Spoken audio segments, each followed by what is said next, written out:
Olá, caros inscritos do canal Império das Artes. Sejam todos bem-vindos a mais uma análise aqui no canal. Hoje, analisaremos o manto de Nossa Senhora de Guadalupe, com seu significado artístico, histórico e identitário do povo mexicano. Nesse vídeo, conheceremos a história do manto, algumas características que intrigam cientistas e, por fim, faremos uma análise de todo o simbolismo contido em sua imagem. Comecemos com a história. Por muito tempo, a região do Vale do México foi dominada pelo povo asteca, uma civilização ameríndia politeísta. Os astecas eram um povo guerreiro, mas também muito sanguinário, que realizavam constantemente sacrifícios humanos em honra ao Deus Sol. Esses sacrifícios incluíam arrancar vivo o coração de homens para que o deus pagão asteca fosse acalmado, além de grandes espetáculos com sacrifícios humanos. Porém, com a chegada do conquistador espanhol Hernán Cortés, com a ajuda de outras tribos que eram subjugadas pelos astecas, em especial os totonacas, os texcocos e os tlaxcaltecas, a capital do Império Azteca, Tenochtitlán, é conquistada, e assim, aquele território passa a ser parte integrante do Império Espanhol. No entanto, muitas dificuldades surgiam nos novos territórios. Os missionários jesuítas e franciscanos logravam poucas conversões dos astecas e de outras tribos politeístas ao cristianismo. Até que, com a aparição, tudo mudou. Na manhã do dia 9 de dezembro de 1531, um índio chamado Juan Diego teve a visão de uma senhora radiante em um local chamado Colina de Tepeyac.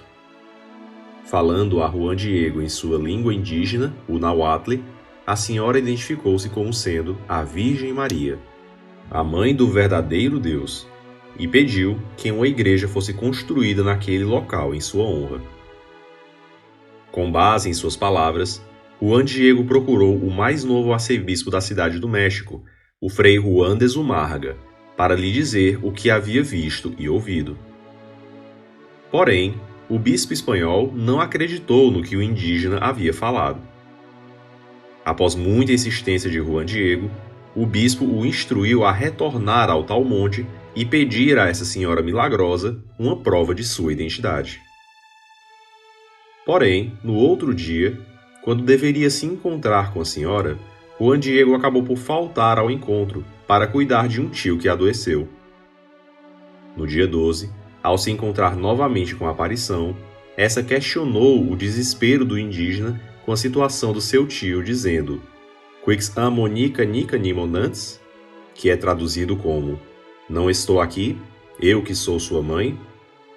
Ela o assegurou que o tio do indígena já havia se recuperado e disse que ele subisse o Monte Tepeyac e lá colhesse flores que haviam no alto do monte.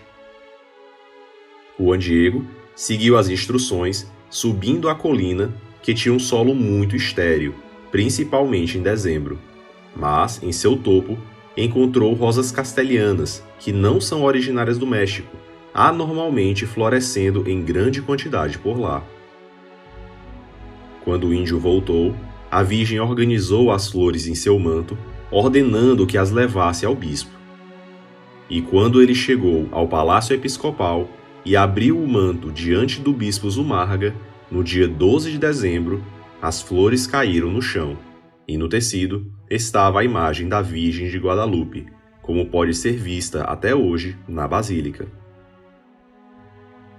Após esse feito e uma série de milagres, a Igreja Católica reconheceu a devoção à Virgem de Guadalupe, que passou a ser a padroeira do México e de toda a América Latina.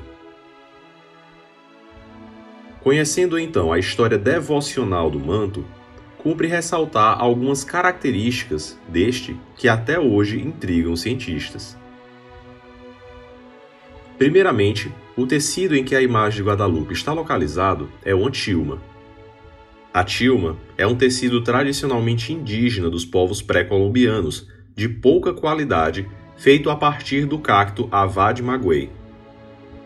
O manto, tecido principalmente com fibras de cacto, é de qualidade muito baixa. A sua superfície áspera já é difícil até de vestir e torna quase impossível a preservação de qualquer imagem pintada nele. Uma tilma comum costumava durar no máximo 20 anos.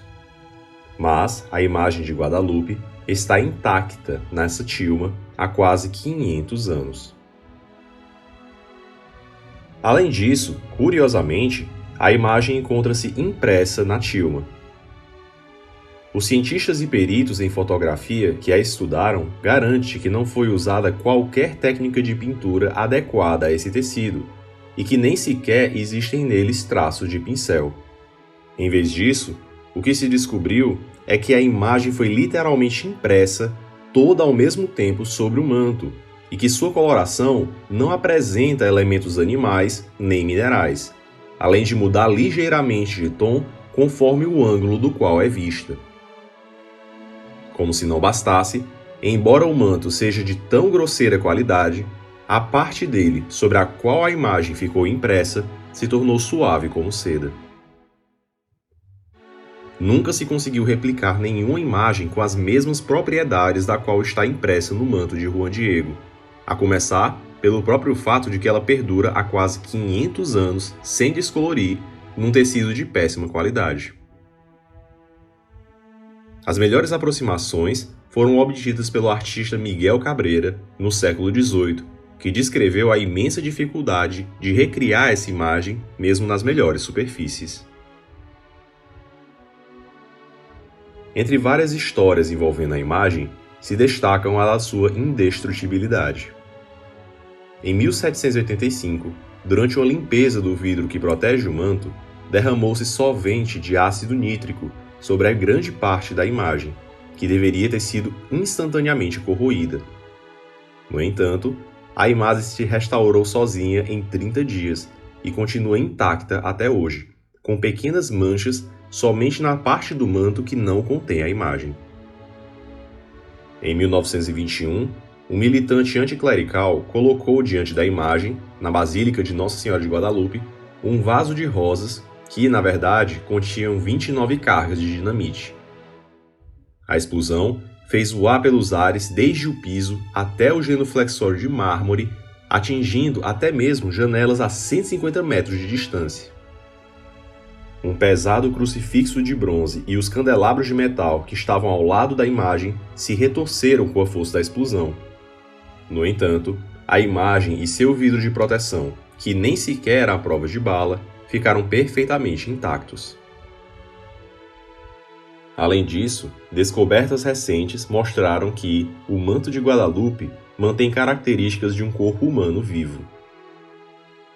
Em 1979, o biofísico Dr. Philip Callahan, da Universidade da Flórida, analisou o manto com tecnologia infravermelha e descobriu que a malha mantém uma temperatura constante entre 36 e 37 graus Celsius, que é a temperatura normal de uma pessoa viva.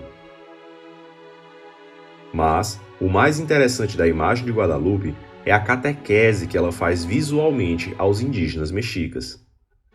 Uma série de detalhes no manto passam várias mensagens. Passemos agora à análise simbólica do manto. Maria no manto apresenta uma fisionomia bem semelhante à dos indígenas. Nas pinturas europeias e na cultura europeia como um todo, era comum que se retratasse uma mulher pálida, branca, bem diferente inclusive da fisionomia de uma judia. Porém, no manto de Guadalupe, à primeira vista, ela aparece com a fisionomia indígena, como que para se aproximar do povo ao qual ela destina a mensagem. Porém, outros detalhes mais profundos merecem ser destacados. O primeiro detalhe que podemos observar é o do cabelo. Maria aparece aqui com o cabelo solto e partido ao meio. O motivo pelo qual o cabelo está penteado dessa forma é que o cabelo disposto assim, para os astecas, era um sinal de virgindade. Desse modo, qualquer indígena que visse aquela imagem saberia se tratar de uma virgem. Porém, ela possuía uma faixa preta atada no seu ventre, um símbolo da gestação maternal, de que ela estava grávida. Outro detalhe muito importante é o das mãos. Elas estão juntas em sinal de recolhimento e oração. A mão direita é mais branca e a esquerda mais morena, e isso significa a união das raças. O catolicismo seria levado pelos espanhóis ao povo asteca por meio de Maria. E esse detalhe das mãos simbolizava a união dos povos na fé. No manto, vemos 46 estrelas. Maria aqui aparece vestida de estrelas, carregando em seu ventre o Rei e Criador do Universo. E a disposição dessas estrelas é exatamente a das constelações vistas no céu na noite de 12 de dezembro de 1531. Ao redor da imagem, vemos raios de sol. Os raios do sol, que são a maior divindade venerada pela cultura asteca, se intensificam justamente no ventre da imagem de Maria, que está grávida. Logo, o fruto da divindade estava sendo levado ali, no ventre daquela virgem. O filho que nascerá dela é o sol que iluminará todo o mundo. A lua sob os pés, além de evocar a mulher vestida de sol com a lua sob os pés, descrita no Apocalipse, também evoca o próprio nome do México na língua asteca, o centro da lua. Mas há também um outro grande significado. Para os povos mexicas, a lua negra era um símbolo do mal. Logo, Maria pisar na lua negra mostrava que ela pisava, na verdade, sobre o mal. O anjo, representado com asas de pássaros típicos da região da Cidade do México, simboliza a junção entre o céu e a terra. Além disso, ao mesmo tempo que ele possui feições de um anjo europeu, ele tem asas de pássaros da região. Logo, no anjo, também se pode ver a mensagem da união. O médico mexicano Dr. Carlos Fernández de Castillo, que também examinou o tecido, encontrou sob o ventre de Maria uma flor de 4 pétalas que os astecas chamavam de Nahui Olin, o símbolo do sol e da plenitude.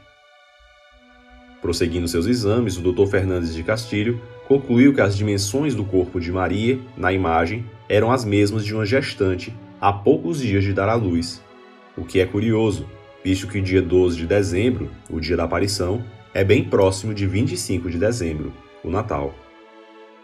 O oftalmologista peruano Dr. José Arnstedt Tonsmann se concentrou em estudar os olhos da imagem da Virgem de Guadalupe.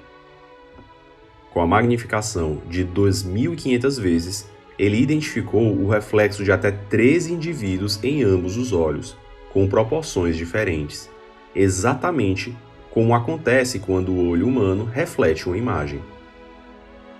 Parece ser a captura do exato momento em que Juan Diego desdobrou o manto diante do arcebispo Zumárraga e das demais pessoas presentes na ocasião. Assim, a imagem foi literalmente impressa sobre o manto no exato momento em que Juan Diego desdobrou a sua tilma, da qual as rosas caíram. E junto com a impressão da imagem, aquele momento foi gravado no olhar da Virgem. É como se a própria imagem estivesse vendo o que ali estava acontecendo.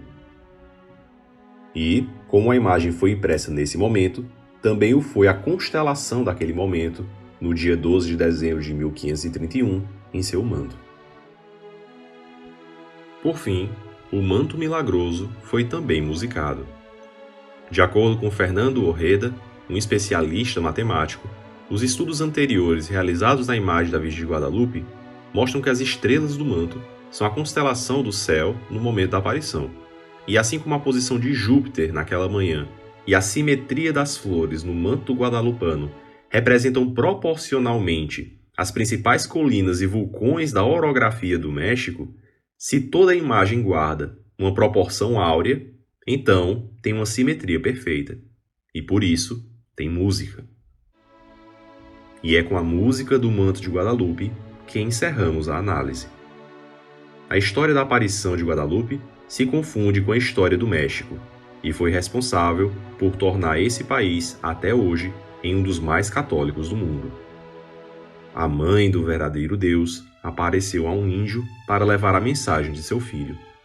E todo e qualquer índio que via o manto entendia sua mensagem.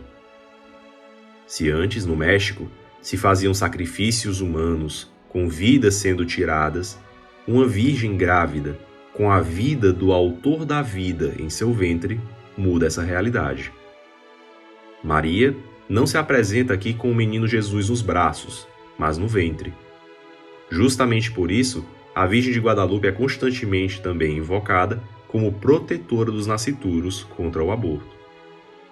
E o que mais fascina nessa imagem é que as descobertas do século XXI tornam a imagem de Guadalupe cada vez mais impressionante e inexplicável. Finalizamos o vídeo com a musicalização do Manto de Guadalupe, conseguida por Fernando Orreda. Com essa musicalização, é possível até imaginar o grande mistério da aparição de uma senhora radiante de luz a um simples índio, em 12 de dezembro de 1531.